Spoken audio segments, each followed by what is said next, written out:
पवार साहेब जातात, महाविकास आघाडीचे सगळेच नेते जातात. महाविकास आघाडी असेल किंवा इंडिया आघाडी असेल, हे सगळे एक आहोत. राहुल गांधींचं महाराष्ट्रामध्ये आगमन झालेलं आहे. नंदुरबार, मालेगाव, धुळे, आज ते चांदवडला शेतकरी मेळावा. शिवसेना, राष्ट्रवादी काँग्रेस, इतर सर्व घटक पक्षांना त्या मेळाव्यात उपस्थित राहण्याचं ठरलेलं आहे. त्यानंतर 17 तारखेला मुंबईत समारोप शिवाजी पार्कला, तिथे स्वतः उद्धव ठाकरे उपस्थित राहतील. काल राहुल गांधी आणि माननीय उद्धव ठाकरे यांचं काल चर्चा झाली शिवाजी पार्कच्या मेळाव्यासंदर्भात, आणि राहुलजी उद्धवजींना खास निमंत्रण दिलेलं आहे की तुम्ही या मेळाव्यात येऊन मार्गदर्शन करा. त्याच्यामुळे पूर्ण महाराष्ट्रामध्ये राहुलजींचं स्वागत केलं. नाशिकमध्ये किंवा त्यांची यात्रा येईल तर नाशिकमध्ये शिवसेना फार मोठ्या प्रमाणात उत्साहानं त्यांचं स्वागत केलं. राहुल गांधी सावरकरांच्या जन्मभूमीत येत आहे, सावरकरांची प्रतिमा घेऊन त्यांचं स्वागत होणार आहे. पाहून आले. सावरकर हे या देशातले क्रांतिकारकांचे मुकुटमणी होते. सावरकर आणि शिवसेनेला सावरकरांविषयी कायम आदर आणि प्रेम आहे.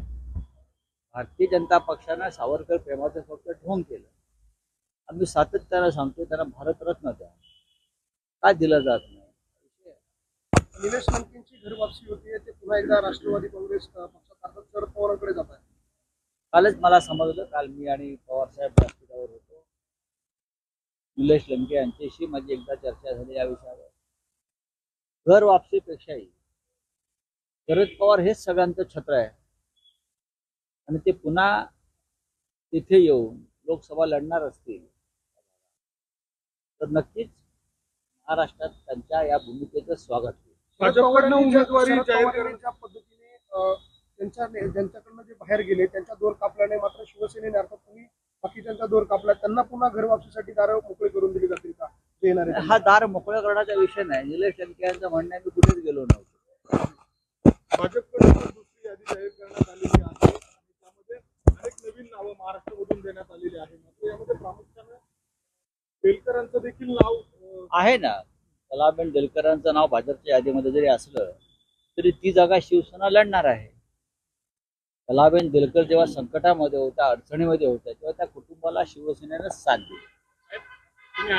अशा वेळेला त्या कुटुंबाला जर इमान नसेल, निष्ठा नसेल तर ठीक आहे, पाहू. हा बोला काय. नितीन गडकरींबाबत तुम्ही म्हटलं होतं, उद्धव ठाकरे देखील नितीन गडकरींनी आमच्याकडे यावं, गडकरींचं नाव आलंय. चांगली गोष्ट आहे, स्वागत आहे.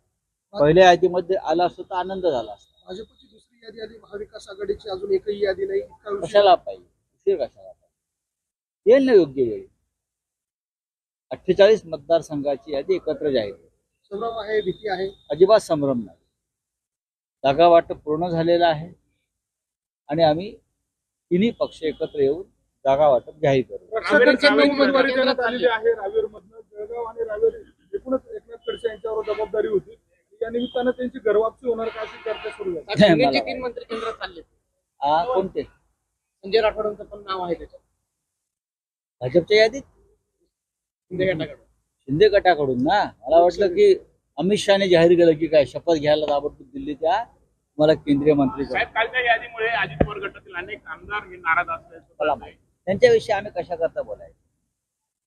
ते आणि त्यांचे मिंदे गट जे काय आहेत ते पाहतील. शिंदेच्या गटात चर्चा सुरू झाली आहे सगळ्या यादीमुळे. आढावा घेण्यात आलेला आहे. एकूणच उमेदवाराच्या संदर्भात आपण नाशिकची लोकसभा शिवसेना जिंकणार, दिंडोरीची लोकसभा राष्ट्रवादी काँग्रेस जिंकणार. उमेदवार कोण असणार? येईल ना आता लवकर.